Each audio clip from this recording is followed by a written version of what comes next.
ইয়াত মানে সেই ডাঙৰ মটপত্ৰ বা কিবা এনেকুৱা ডাঙৰ বেমাৰবিলাক ইয়াত 5 লাখ টকালৈকে আমাৰ ট্ৰিটমেণ্টৰ কাৰণে চৰকাৰী মানে মেডিকেল ইমান ধুনীয়া সুবিধা কৰিছে। এতিয়া কোনোবা ল'ৰা বা ছোৱালী যদি মেট্ৰিক পাছ কৰে আমি কলেজত এডমিশ্যন দিব লাগে, আমি ইনকাম চাৰ্টিফিকেট চাৰ্টিফিকেট ওলাই পেলাই আমি দিব নালাগে, ডাইৰেক্ট ৰেচন কাৰ্ডত শ্ব' কৰিলে ফটো চিকিউৰিটি দি শ্ব' কৰিলে ফ্ৰী এডমিশ্যন কৰিব। মানে ইয়াৰ জৰিয়তে কিমান ভাল ভাল কামবিলাক হৈ আছে আৰু কোন চৰকাৰে কৰি আছে, বৰ্তমান চৰকাৰে কৰি আছে, হয় নহয়?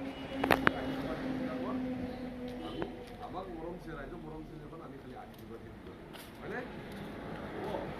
মই আৰু বিশেষ যিবিলাকে নকওঁ কাম কৰিছে প্ৰধানমন্ত্ৰী ডাঙৰীয়াই বা আমাৰ মাননীয় মুখ্যমন্ত্ৰী ডাঙৰীয়াই যিটো কাম কৰিছে খুব ভাল জনহিতৰ কাৰণে কাম কৰি আছে।